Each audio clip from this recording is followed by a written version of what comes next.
Nous allons donc commencer le cours. Et le cours d'aujourd'hui est sur la 5e bougie de Hanouka, qui est, je pense, déjà le cas en France. On a déjà allumé la 5e bougie, on va bientôt le faire. Ici aux États-Unis, c'est encore le début de l'après-midi.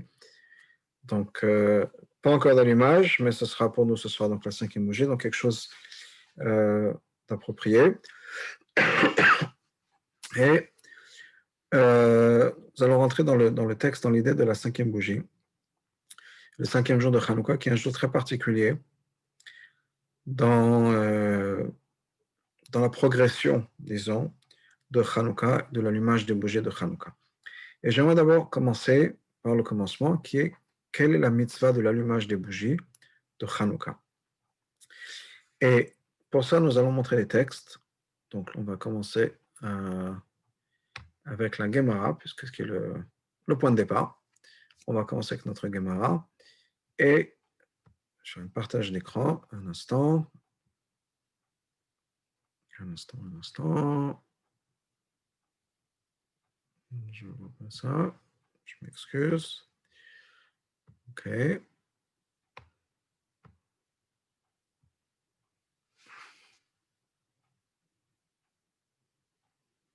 Voilà.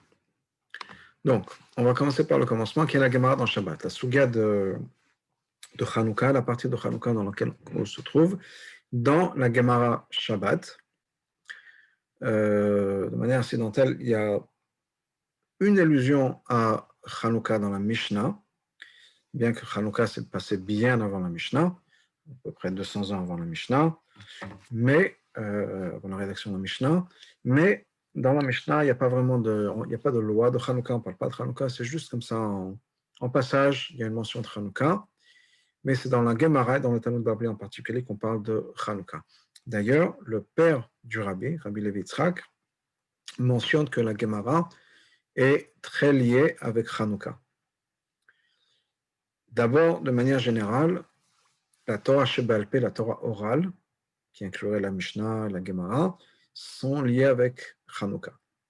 Pourquoi ça? Nous dit le père du Rabbi. On dit dans Alanissim que ce que le grec voulait faire, c'est l'ashkicham Toratecha, leur faire oublier la Torah. Bien sûr, il y a deux Torahs, la Torah est unique, mais dans le sens de la Torah, il y a Torah Sheba'al Peh, Torah Shebirtav. La Torah Shebirtav, la Torah écrite, on ne peut pas l'oublier parce qu'elle est écrite. Donc même si au cas où il y aurait quelqu'un qui aurait oublié la Torah, on ne connaîtrait pas par cœur la Torah, nous avons le texte, et donc on peut toujours retourner à la Torah écrite. C'est la Torah orale qu'on pourrait oublier puisqu'elle est orale. Donc, la guerre, si on peut dire, des Grecs contre la Torah, c'est en particulier la Torah orale. Dans la Torah orale, il y a un lien entre, dans la Gemara, le Talmud Bavli en particulier, et Hanouka, qui est qu'il y a 36 volumes, 36 masertot traités de Talmud Bavli, ce qui correspond bien sûr aux 36 bougies de Hanouka, sans le shamash. Donc, il y a un lien entre Hanouka et la Gemara. Et c'est donc pas par hasard qu'on trouve l'histoire de Hanouka, la halachot de Hanouka, dans la Gemara, dans le Talmud Bavli, en particulier dans Shabbat, Chaf Aleph, Amud Bet. Ici, notre texte est divisé en deux. Mais on va commencer donc par le début. Tanu Rabbanan. Ça, je vous enseigne. Mitzvah Ner Hanouka, la mitzvah de Hanouka, Ner, Ish ou Beto. C'est une bougie par famille, par homme et sa famille. Donc la mitzvah de Hanouka, à la base, au niveau le plus basique, c'est une bougie par famille par soir. Donc, je m'explique. Le premier soir de Hanouka, toute la famille réunie ensemble allumera une bougie. Le deuxième soir de Hanouka, toute la famille réunie ensemble allumera une bougie.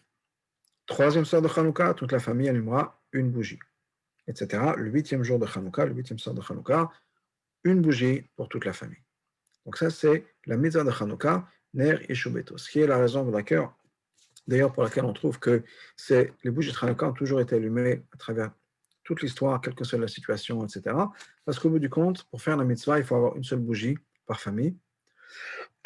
Et donc, on aura fait la mitzvah à partir de ce moment-là, et on verra, la Gemara nous dit d'ailleurs un peu plus tard, qu'au pire des cas, on peut même allumer la bougie sur la table de la salle à manger, dans le sens où on peut prétendre que c'est une bougie normale pour s'éclairer.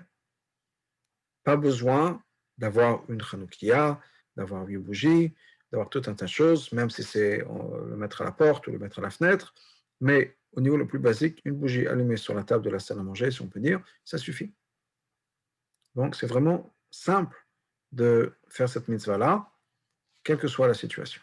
Donc en tout cas, Ner et Shubeto, c'est la mitzvah de Hanouka, au niveau le plus basique, une bougie par famille. Ensuite, on a Mehadrin, ceux qui veulent faire mieux. Alors, qu'est-ce qu'ils font ceux qui veulent faire mieux? Ner lechol echad ve'echad. Une bougie par personne. Donc, le premier soir, chaque personne dans la famille allumera une bougie. Le deuxième soir, chaque personne dans la famille allumera une bougie. Troisième soir, chaque personne dans la famille allumera une bougie. Le huitième soir, chaque personne dans la famille allumera une bougie. Une bougie, mais la différence entre le méadrine et le basique, c'est que c'est une bougie par personne au lieu d'avoir une bougie par famille. Ça, c'est le méadrine. Ensuite, nous avons le méhadrin mina méhadrin. D'ailleurs, c'est là où on retrouve ce terme-là de méhadrin mina méhadrin. Par ailleurs, le terme de méhadrin mina méhadrin se trouve dans la Gemara par rapport aux bougies de Hanouka. Et qu'est-ce qu'on fait? Donc, les méhadrin mina méhadrin, qu'est-ce qu'ils font? Alors là, on a une discussion. Bet Shammai Yomrim, et Bet Shammai nous disent Yom Rishon Madlik Shmone. Le premier jour, on allume 8 bougies. Mikan velach, à partir de là, Pochet veolech, on diminue. Premier jour, 8 bougies. Deuxième jour, 7 bougies. Troisième jour, 6 bougies, etc. Le dernier jour de Hanouka, on aura une seule bougie. Ça, c'est l'opinion de Bet Shammai. Bet Hillel Omrim, Bet Hillel nous disent Yom Rishon Madlik Achat, le premier jour, on fait une bougie. Mikan velach, à partir de là, Mossi veolech, on rajoute et on continue à rajouter. Donc, premier jour, une bougie. Deuxième jour, 2 bougies. Troisième jour, 3 bougies. Cinquième jour, 5 bougies. Huitième jour, 8 bougies, qui est ce qu'on fait, ce que tout le monde connaît. Donc, ce que tout le monde connaît, l'allumage de Hanouka, et d'ailleurs, c'est quelque chose de très intéressant qui est unique à Hanouka, que tout le monde fait Me'adrin, Mena Me'adrin, au point où il y a des gens qui ne savent même pas que, que de faire 1, 2, 3, 4, 5, 6, 7, 8, c'est vraiment le Me'adrin, Mena Me'adrin, le top du top. C'est même pas le Me'adrin ou ni le basique. Mais dans la tête de beaucoup de gens, basique, c'est normal, c'est de 1 à 8, ce qui fait que tout le monde accomplit le bougie de Hanouka du Madrim et la Madrim, du mieux, top du top. Donc, on a là ici une marloquette entre Bet Shammai et Bet Hillel. Bet Shammai nous disent de 8 à 1, Bet Hillel nous disent de 1 à 8. Okay? On va voir la discussion dans la Gemara. Pourquoi? Quelle est la discussion? Pourquoi? Quelle est la différence? Amarula, Oula nous dit en Israël, il y a deux Amoraïm, deux sages de l'époque de la Gemara, qui ont une discussion sur justement cette marloquette entre Bet Shammai et Bet Hillel. Rabbi Yossi Bar Zvida, il y a Rabbi Yossi Bar Ravin et Rabbi Yossi Bar Zvida. Chadamar, il y en a un qui nous dit la chose suivante. Tama de Bet Shammai, la raison de Bet Shammai, Keneged Yamim Anichnasin, ça correspond aux jours qui vont venir. Donc le premier jour de Hanouka, on a combien de jours devant nous? 8 jours de Hanouka qui vont venir, on allume 8 bougies. Le deuxième jour de Hanouka, on a combien de jours devant nous? 7 jours à venir, donc 7 bougies, etc. Le dernier jour de Hanouka, il n'y a qu'un seul jour de Hanouka, on est au dernier jour, donc une seule bougie. Ça, c'est l'opinion de Bet Shammai. Tama de Bet Hillel, Kenegani Yamim Hayotzim. Et Bet Hillel, le contraire, les jours qui sont déjà passés. Donc le premier jour, on a un jour qui passe, qui est là devant nous. Le deuxième jour, on a 2 jours qui vont passer, donc 2 bougies, etc. Et on rajoute. Ça, ce serait d'après une opinion, la différence entre Bet Shammai et Bet Hillel. Chadamar Tama de Bet Shammai, et il y en a un autre qui explique la discussion entre Bet Shammai et Bet Hillel de manière complètement différente. Il nous dit que la raison pour laquelle Bet Shammai vient qu'on dit d'un chiffre plus grand à un chiffre plus petit, et qu'on suit les sacrifices de Sukkot. Sukkot, les sacrifices qui étaient amenés chaque jour, diminuaient. On le dit dans le Moussaf de Sukkot. C'est pour ça que le Moussaf de Sukkot, à l'opposé du Moussaf de Pessah, c'est chaque jour qui est un paragraphe différent. Donc le Moussaf de Pessah, c'est tous les jours la même chose, à part bien sûr le premier jour du Yom Tov, mais sinon tout Cholamot, c'est la même chose. Sukkot, chaque jour, c'est différent. Pourquoi? Parce que le sacrifice qui était amené allait devenir de plus en plus petit, était réduit dans le nombre.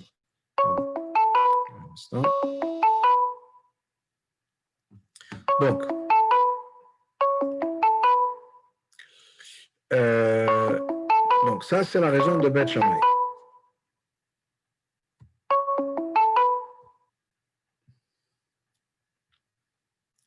Tama de Beth Hillel, la raison de Beth Hillel, des Malin Bakodesh Van Moridin.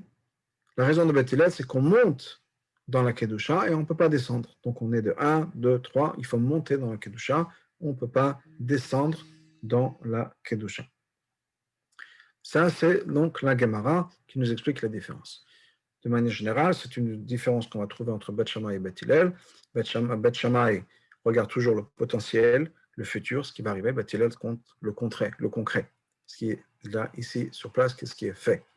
En tout cas, donc on a ces discussions. On va revenir à Beth Shammai et Beth Hillel un peu plus tard, parce que c'est important, mais je voudrais passer à quelque chose d'un très intéressant, de fascinant, dans cette histoire donc, de Beth Shammai, de Beth Hillel et l'allumage du bougie. Comme on l'a vu dans la Gemara, à la base de la mitzvah de Hanouka, c'est une bougie par famille.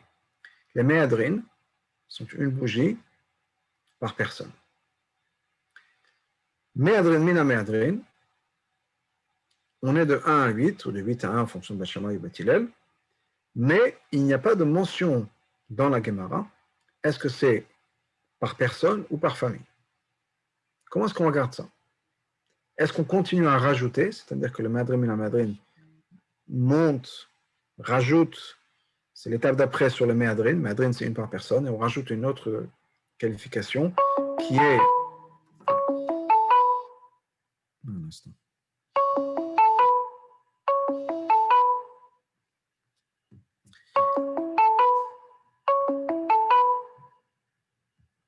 Qui est cette, idée de rajoute. Donc, il y a la famille, et on rajoute sur la famille, donc pas une seule famille, par chaque personne, chaque membre de la famille, on va rajouter encore une couche, on peut dire, encore un ido, qui est que ce soit chaque membre de la famille qui passe de 8 à 1, ou de 1 à 8, en fonction de Beth Shammai et Beth Hillel, mais ça, c'est une approche. Une autre approche est que, au contraire, ça ne se passe pas comme ça va être différent, et ça va être, on retourne au basique qui est que c'est une bougie par famille, mais au lieu de faire une bougie par famille, ce sera une le premier jour, deux le deuxième jour, trois le troisième jour pour Beth Hillel, ou bien 8, 7, 6, etc. pour Beth Shammai. Donc le méadrine et la méadrine, la Gemara ne nous dit pas exactement est-ce que c'est de 1 à 8 ou de 8 à 1, encore une fois, je vais mentionner l'un des deux à chaque fois, plutôt Beth Hillel, mais ne nous dit pas si c'est par personne ou par famille. Et on a une discussion de ça entre Tosfot et le Rambam.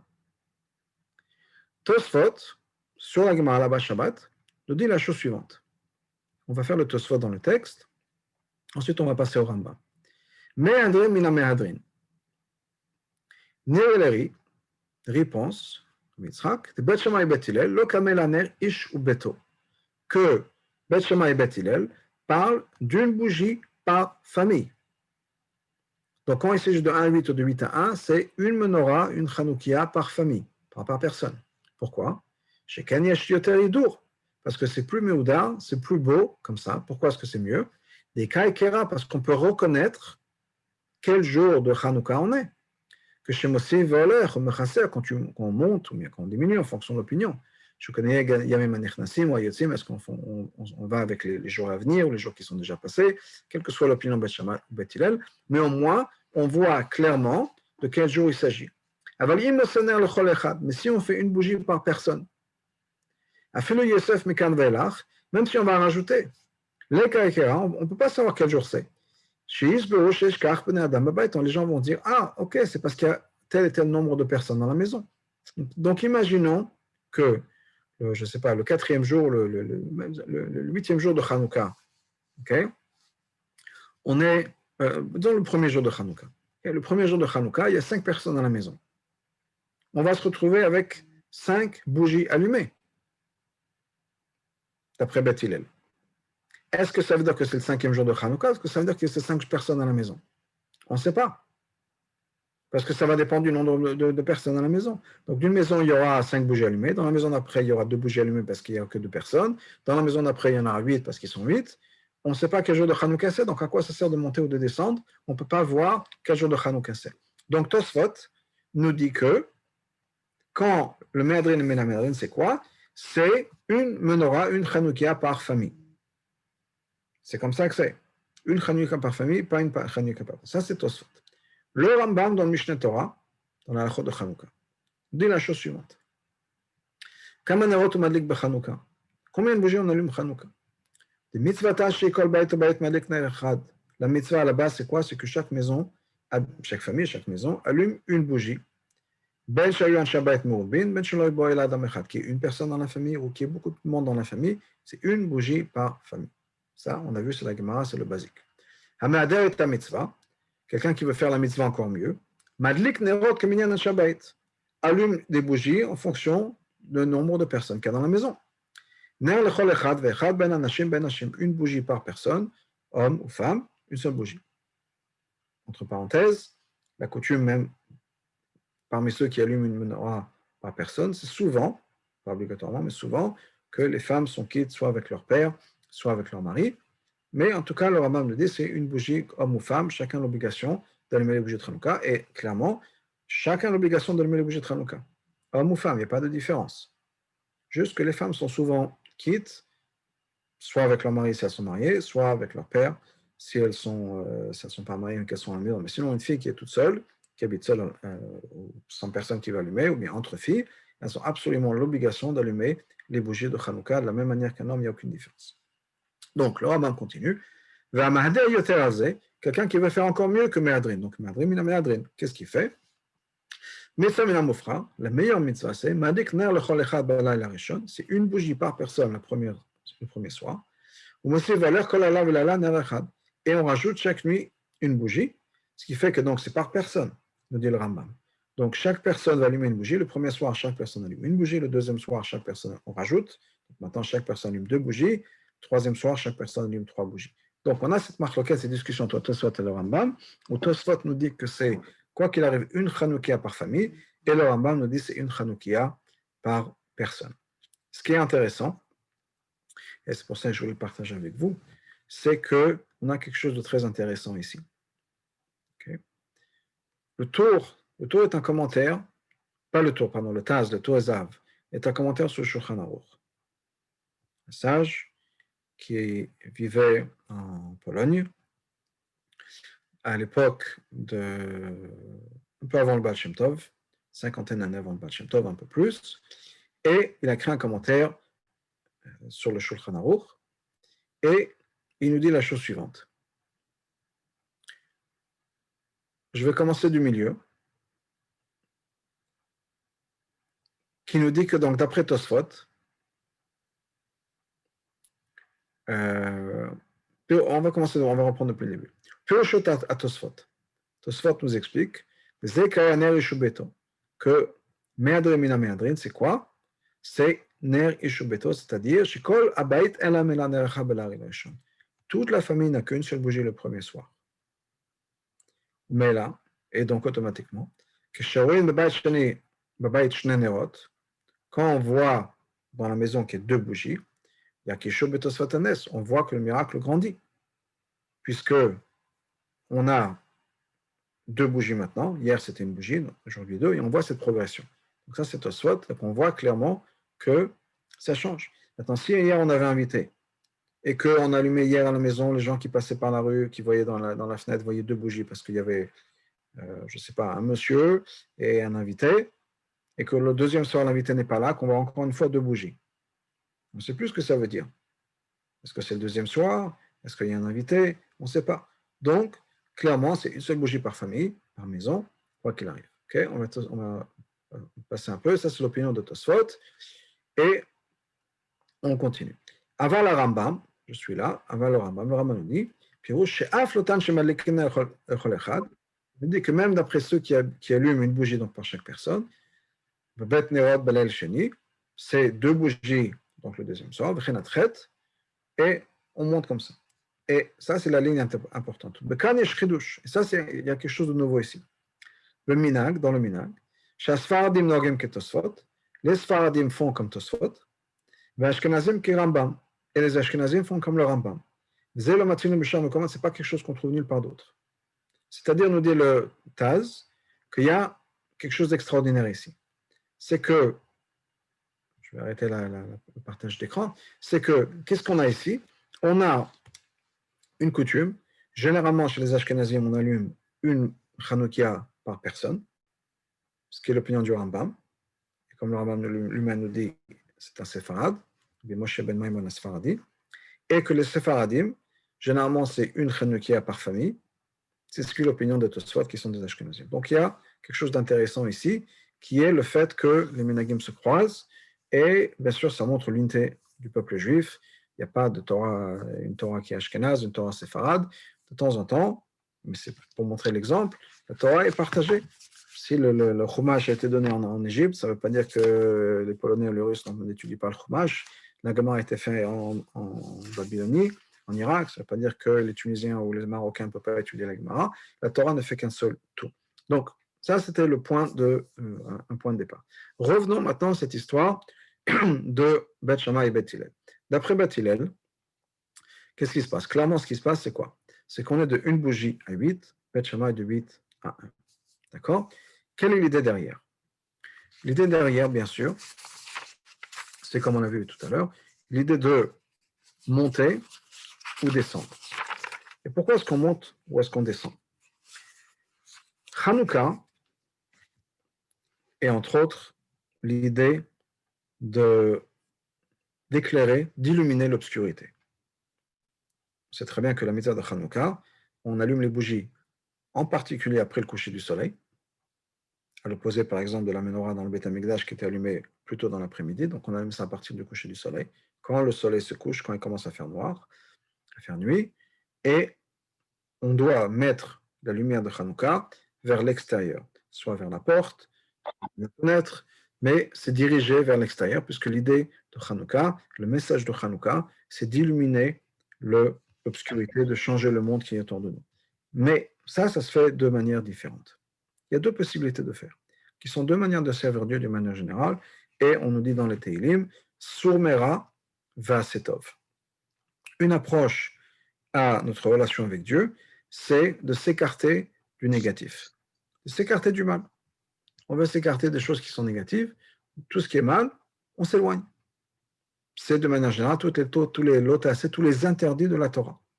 Ne pas faire ci, ne pas faire ça, ne pas manger comme ci, ne pas manger comme ça, ne pas manger du chametz, ne pas manger pas kasher, c'est tout ce qui est interdit. De l'autre côté, il y a des mitzvot assez tov, faire du bien, des choses positives. Mettre les filines, mettre la tzedaka, allumer les bougies de Shabbat, etc. Tout un tas de choses, d'actions à faire de positif, de choses à faire. Okay? Ça, c'est de manière générale. Dans, par exemple, l'éducation, Hanouka, c'est aussi lié avec l'éducation. Hanouka, ça vient aussi du mot de chinuch, qui veut dire éducation. Dans l'éducation, on a la même chose. On a une responsabilité par rapport à nos enfants de leur dire de s'écarter de certaines choses. Alors, bien sûr, des choses qui sont dangereuses, il faut leur apprendre. Il y a certaines choses qu'on ne fait pas. C'est dangereux. Il y a des choses qu'on ne fait pas parce que c'est interdit. Il y a certaines choses qu'on ne fait pas parce qu'on a besoin de savoir, est-ce qu'on a besoin d'attendre? Certaines nourritures, par exemple, avant de manger, avant de juste le mettre dans la bouche, j'ai besoin de m'assurer que ce soit kasher. Donc on attend. On n'est pas tout de suite à sauter sur l'occasion. J'attends, je vérifie, est-ce que c'est bien kasher ou pas? J'attends, je fais une bracha avant. Donc on a besoin d'éduquer nos enfants aussi, dans ce concept-là, à Somera. On n'est pas nécessairement obligé de faire tout ce qu'on a envie de faire. On a besoin d'apprendre à se retenir, on a besoin d'apprendre à se contrôler, on a besoin d'apprendre à dire non à certaines choses. Ça fait partie du chinour qu'on doit donner à ses enfants. De l'autre côté, il y a le concept de assetov, de faire du positif, qui est que on a besoin de donner à nos enfants quelque chose de constructif aussi. Donc il faut les éduquer. On a besoin de faire la tefila, on a besoin de donner la tzedaka, on a besoin de regarder autour de nous, d'aider les gens autour de nous, etc. On a besoin de partager ce assetov, ces bonnes actions. Ça, c'est donc la différence qu'il y a entre somera et assetov. Maintenant, je vais faire ce parallèle avec Beth Shammai et Beth Hillel. Il y a des gens qui sont beaucoup plus focalisés sur le somera. Ils font très attention, très attention à ne pas faire de la vérote. Beaucoup trop motte, être très strict sur tout un tas de choses. C'est vraiment leur point focal. Ils sont concentrés sur ça, ne pas faire des choses qui sont interdites. C'est un travail sur soi, un travail de retenue, un travail de discipline, et c'est leur manière de faire Avodat Hashem. La discipline, la retenue. De l'autre côté, il y a des gens qui sont plus dans l'action. Ils se posent moins de questions sur la retenue et sont plus dans l'action. Agir, faire des mitzvot, étudier. Et peut-être que dans le Shomera, dans la discipline, ils sont peut-être un peu moins disciplinés. Mais ils bougent, ils font bouger les choses, ils font des actions, des mitzvot, toujours à faire plus, à faire plus, à faire plus. Il y a des gens comme ça. De manière générale, ça pourrait être représenté par Beth Shammai et Beth Hillel. Nous savons que Beth Shammai, ce sont plutôt des gens qui étaient stricts, austères, dans la discipline, dans la retenue. Et Beth Shammai, c'était plutôt une approche plus positive et plus extériorisée, si on peut dire, vers les autres. C'est une des grandes différences entre Beth Shammai et Beth Hillel. Nous avons bien sûr les exemples de ces gens-là dans la Gemara, ces gens-là qui voulaient se convertir. Une personne qui était voir Beth Shammai, et il lui dit, je vais apprendre toute la Torah, mais le temps que ça prend de me tenir que je peux tenir sur une jambe, sur un pied. On dit que Beth Shammai l'a repoussé, Be'amat Binyan, avec le mètre qui servait à mesurer les bâtiments. C'est-à-dire, il y a des règles. C'est bien mesuré, c'est bien carré, et c'est comme si c'est pas comme ça. Et de me dire n'importe quoi en me disant, je vais étudier toute la Torah le temps que je peux mettre sur un pied, c'est ridicule. Au revoir. Tu rentres pas dans ce que j'ai besoin de faire, c'est plus discipline, etc. Alors que Beth Hillel est venu chez Beth Hillel, et Beth Hillel était plus souple dans son approche. Il a accepté, il lui a enseigné toute la Torah, qu'il a dit le principe de base, c'est quoi? Ne pas faire autrui ce qu'on ne veut pas qu'on nous fasse. Et maintenant, on va apprendre le reste. Donc, c'était une approche beaucoup plus positive dans l'action, si on peut dire. Il a donné quelque chose avec quoi commencer, etc. Donc, ça, c'est la différence entre Beth Shammai et Beth Hillel. Okay? Maintenant, on comprend que quand il s'agit d'agir, on doit toujours augmenter. Un enfant de 5 ans a ses actions à faire, ce qu'il peut faire à 5 ans. Un enfant de 10 ans a ce qu'il peut faire à 10 ans. À 20 ans, on peut rajouter plus. Et plus on grandit, plus on a des choses positives à faire. Donc, Beth Hillel regarde cette idée de bougie de Hanouka, c'est-à-dire rajouter de la lumière dans le monde, avoir un impact sur le monde, transformer le monde. Et Beth Hillel dit il faut continuer à rajouter de la lumière. Premier jour, une lumière, super. Le deuxième jour, une deuxième lumière. On continue à rajouter. Troisième jour, une troisième lumière. Quatrième jour, quatrième lumière. On continue à rajouter de la lumière. De plus en plus. Toujours dans la lumière. Et c'est pour ça que Beth Hillel l'idée de monter, parce que c'est l'idée de Vasetov. Quand on fait des bonnes actions, on veut faire encore plus. On développe un appétit, si on peut dire, pour faire du bien. On va faire de plus en plus de bonnes choses. Et donc, on grandit, on grandit, on grandit. Par contre, Beth Shammai regarde ça de la manière inverse. La vedette de Beth Shammai, c'est quoi? Le service de Beth Shammai, c'était, au contraire, se contrôler, la discipline, se battre avec le Yetzirah, se battre avec les forces négatives et les forces de l'obscurité. Le premier jour, quand on commence, c'est très difficile. Donc, il faut avoir 8 bougies. Il faut rajouter le plus de lumière maximum, parce qu'on a vraiment besoin de faire des efforts. Quand on commence à faire, imaginons quelqu'un qui commence à faire tchouva, et qui doit apprendre à faire Shabbat, à manger caché, à transformer toute sa vie. Au début, c'est très difficile. Donc, on a besoin de beaucoup plus de lumière, beaucoup plus d'inspiration. Le lendemain, c'est un petit peu plus facile. Il y a moins de choses sur lesquelles on doit se battre. Et donc, on peut avoir cette bougie. Le surlendemain, on a encore avancé, on a encore progressé. Il y a moins de choses sur lesquelles on a besoin de se battre. Et donc, on peut avoir 6 bougies, etc. Vous comprenez que l'approche de Beth Shammai, c'est-à-dire qu'on a besoin on commence la base, si on peut dire, c'est négative, et on doit se battre contre le mal, de s'écarter du mal, etc. Plus on avance, plus c'est facile. Donc, c'est moins difficile. Donc, on a besoin d'un peu moins d'énergie. Mais au départ, on a besoin de quelque chose de beaucoup plus fort. Donc, on commence pour se battre contre le mal, les forces du mal, on a besoin d'avoir le maximum de bougies, 8 bougies, et puis après, 7, 6, 5, etc. Et voilà pourquoi Beth Shammai nous dit qu'il faut descendre. Beth Hillel lui dit non. L'appétit vient en mangeant. On commence avec une bougie, ensuite 2 bougies, 3 bougies. On augmente dans la lumière parce que dans l'action, il y a toujours plus à faire. Et donc, on fait de plus en plus d'actions, de plus en plus de mitzvot. Et on continue dans cette direction-là. Revenons à nos bougies de Hanouka. Qu'est-ce qui se passe? Premier jour, La personne qui est fait comme Beth Shammai allumera 8 bougies. Beth Hillel fera une bougie.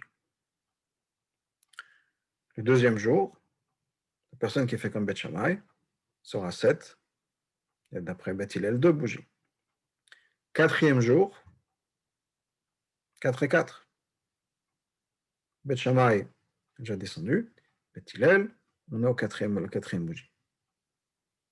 Le cinquième jour, c'est là où la lumière, après Beth Hillel, prend le dessus.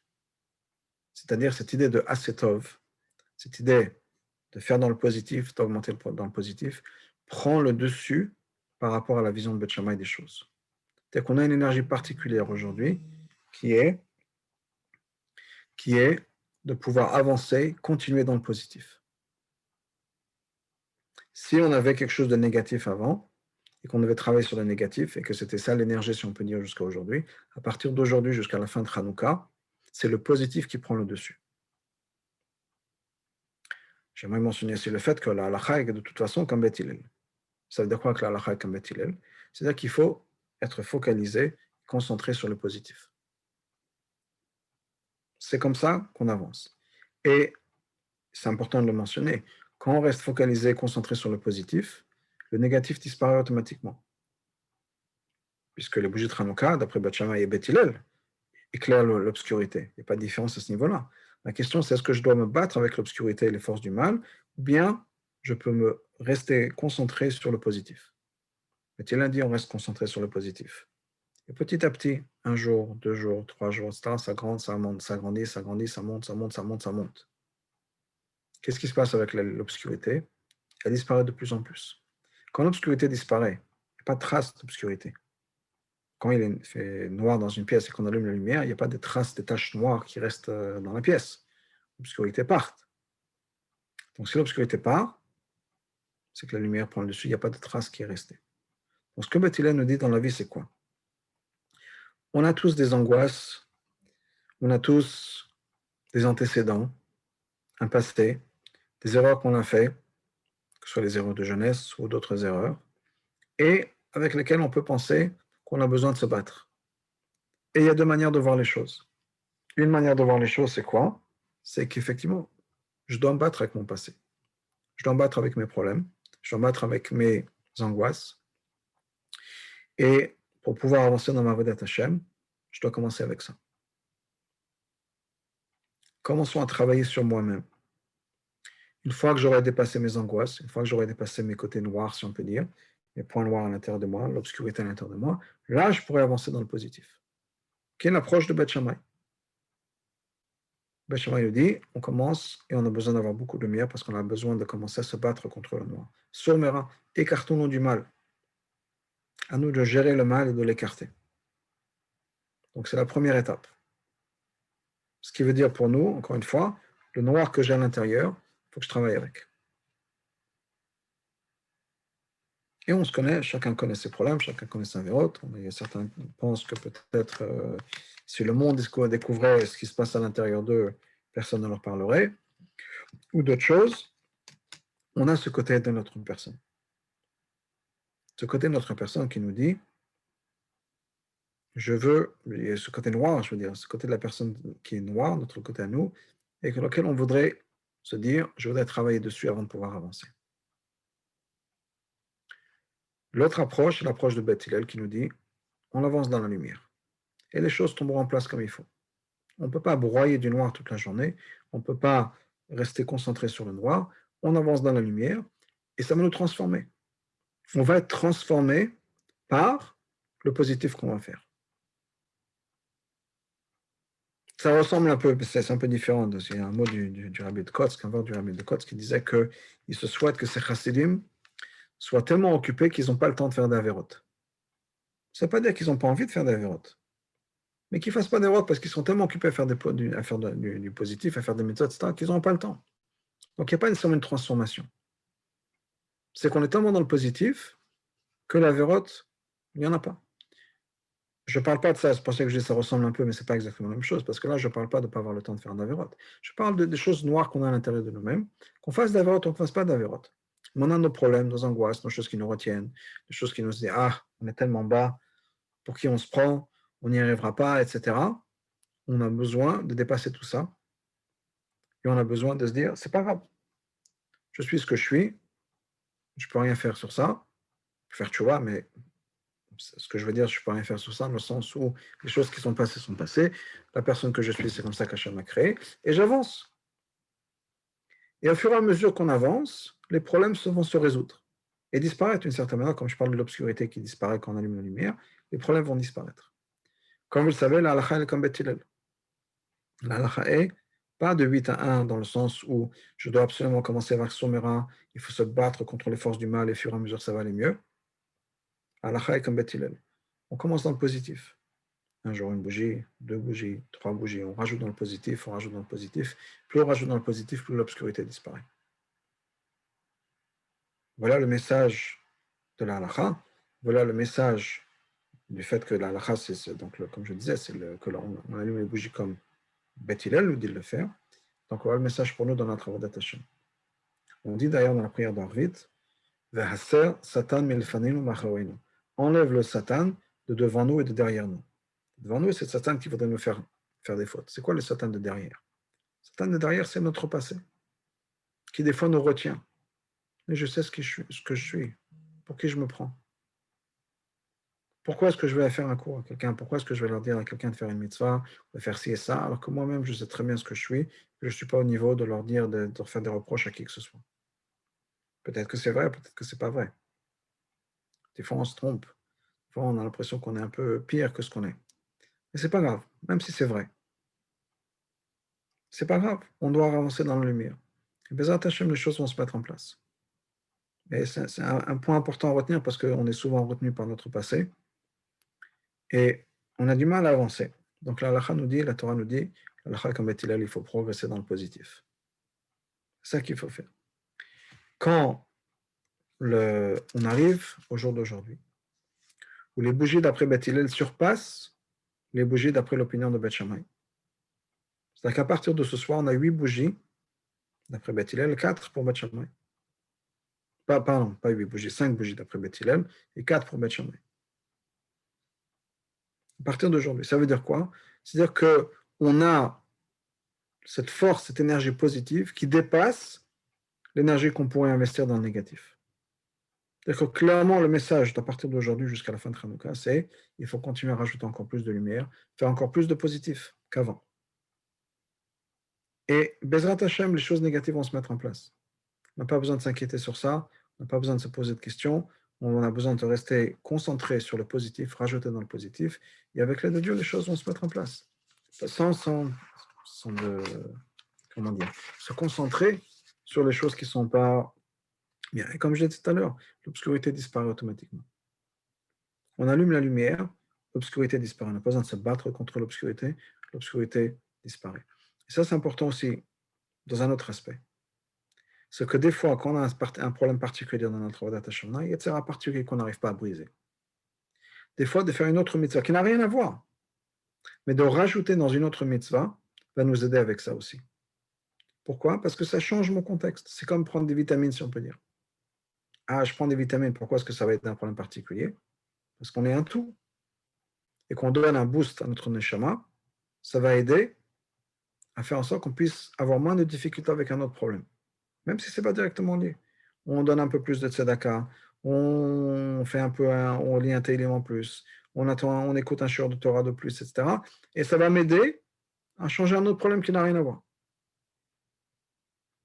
Parce qu'on a rajouté dans la Torah, on a rajouté dans la lumière, et maintenant il y a moins d'obscurité. Donc ça, c'est ce message de Hanouka. Le message, donc, à partir d'aujourd'hui, à partir de la 5e bougie, qui est qu'on continue à progresser, on continue à rajouter de la lumière, et c'est comme ça que les choses se passent. Maintenant, qu'est-ce qu'il y a en particulier Hanouka? En particulier Hanouka, c'était donc une bataille contre la Torah et le mitzvot. Donc on a la force, à partir de ce soir, de rajouter encore plus dans la propagation, si on peut dire, partager la Torah et les mitzvot autour de nous. On peut faire encore mieux qu'avant, encore mieux que ce qui était avant. Ça, c'est donc l'idée de Torah. Et en particulier dans la Torah, il y a un point très important qu'il faut mentionner, dont il faut se rappeler, c'est que ce que les Grecs voulaient se battre, ce n'était pas nécessairement la Torah. La Shkicham Torah Techa, ta Torah à toi. C'est-à-dire le lien entre Hachem et la Torah. Ce qu'on appellerait aussi de nos jours la Chassidut, dans le sens où c'est la partie de la Torah qui parle directement de Dieu. Pas les lois de Kiddush HaChodesh, de comment calculer le mois, etc. Ça, les Grecs étaient des grands fans. On parle vraiment de parler de Dieu. Torah Techa, ta Torah, toi, de parler de toi, Dieu. Les Grecs voulaient qu'on ne parle plus de Dieu, qu'on étudie la Torah, qu'on étudie la Gemara. Il n'y a pas encore la Gemara, mais l'idée d'étudier, c'est profond, c'est sage, il n'y a pas de souci. Mais pourquoi ramener Dieu dans toute cette histoire? Donc n'oublions pas que le point important, c'est cette relation par rapport à Dieu, et c'est ça qui est important.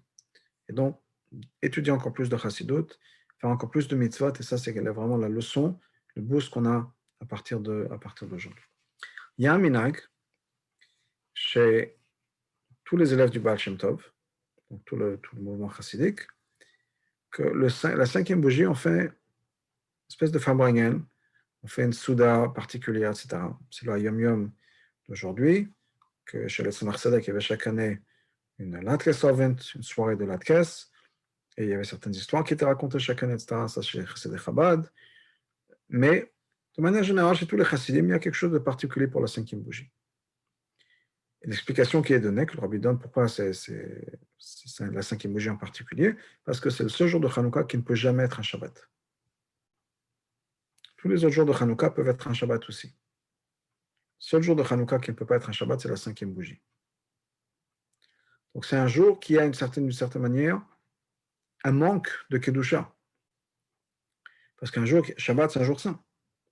N'importe quel jour de Hanouka peut atteindre ce degré de sainteté, puisque ça peut devenir un Shabbat. Quand on dit qu'il y a un jour particulier qui ne peut jamais devenir Shabbat, c'est un jour particulier qui ne peut jamais atteindre ce niveau de Kedusha de Shabbat. Et que Hanouka, étant donné que c'est lié au chiffre 8, ça dépasse le Shabbat, c'est encore plus élevé que Shabbat. Mais il y a quelque chose de Shabbat, quelque chose de jour de la semaine, qui peuvent tomber Shabbat, ça donne une certaine élévation. Le cinquième jour ne peut jamais être Shabbat. Ça veut dire quoi? C'est-à-dire que c'est un jour qui est un peu obscur. Et donc, cette leçon qu'on a dit jusqu'à maintenant, qu'il faut rajouter dans la lumière, c'est encore plus fort le cinquième jour. Parce que c'est un jour qui, à la base, a un peu ce manque de Kedusha. Donc, ça veut dire qu'on a la force, à partir d'aujourd'hui, d'introduire la Kedusha, même dans des endroits qui nous paraissent un peu difficiles et compliqués. On peut malgré tout ramener la Kedusha, rajouter dans tout ça, et faire en sorte que on a Bezrat Hashem la lumière de Mashiach. Puisque Hanouka, marqué dans les Sfarim de Chassidut, en particulier le Bnei Yissachar, que les 8 jours de Hanouka sont liés avec Mashiach. Le chiffre 8 est quelque chose qui est relié avec Mashiach, c'est quelque chose qui est relié avec l'infini, c'est quelque chose qui dépasse le cycle de la nature, parce que le cycle de la nature, c'est un cycle de 7 jours. Quand Dieu a créé le monde, c'était 7 jours. Il n'y a pas de 8e jour dans la nature. Le jour après Shabbat, ça retourne au jour numéro 1, à Yom Yom Rishon. Ce n'est pas le jour numéro 8. Donc, dans la nature, une fois qu'on arrive à chiffre 7, on remet le compteur à 0. On retourne à 1. Chiffre 8, c'est quelque chose qui dépasse les règles de nature, le monde naturel qu'on a. Donc, c'est vraiment un moment très spécial. On arrive maintenant, donc, ces derniers jours de Hanouka, où on se rapproche. Donc, à partir d'aujourd'hui, 5e jour jusqu'au 8e jour, c'est des moments très spéciaux avec une énergie très particulière, une force très particulière, et que Dieu nous donne qu'on puisse profiter de toutes ces lumières-là pour éclairer nous-mêmes, chasser tout ce qui est noir à l'intérieur de nous, éclairer le monde à l'extérieur, ramener plein de lumière, et qu'on mérite très très bientôt la lumière de l'avenue de Mashiach. Voilà, s'il y a des questions. Peut-être. Oui, Oui. par rapport au Yom Yom que vous avez cité, Mm-hmm. à la fin, il y a écrit pendant le 4e ou la 5e minuit de Hanouka. Donc, j'ai compris par rapport à ce que vous avez dit, pourquoi le 5e et pourquoi il y aurait le 4e? Pourquoi ça serait éventuellement le 4e? Bonne question, je n'ai pas la réponse. Ah. J'ai pas la réponse. J'avais une autre question, je ne sais pas si là aussi, quand vous avez cité au tout début la différence par rapport à Sukkot, que Beth Hillel, il ne suivait pas selon Beth Shammai parce que dans la Gdusha, on augmente. Mais alors, comment comprendre à Sukkot qu'on diminue les corbanotes? Ça aussi, c'est une Gdusha. C'est un Gdusha. La raison pour laquelle on amène des corbanotes Sukkot, le chiffre total des corbanotes qui sont nés pendant de Sukkot, en particulier de Moussaf, est de 70. Et c'est parce que c'est les corbanotes qui sont nés pour les 70 nations. Et c'est pour ça que le chiffre est un chiffre qui décroît, parce que la force, c'est pour dire que la force des nations sur le peuple juif va en décroissant, et qu'au contraire, la Kedusha monte, et là-bas, c'est les forces du mal, si on peut dire, ou les forces de la Klippa, les forces des Goïm, qui descendent. Donc, même Hmm, si on amène des corbanotes pour eux, pour les élever, mais on fait en sorte que ce soit un chiffre qui est descendant. d'accord. Et juste dernière question, par rapport à Hanouka, parce que vous dites que à partir d'aujourd'hui jusqu'au 8e jour, c'est des forces spéciales. Et il Mhm. se passe quoi après Hanouka? Après, on n'a même plus besoin de bouger. On a la bougie à l'intérieur. On peut même faire ça sans aide extérieure.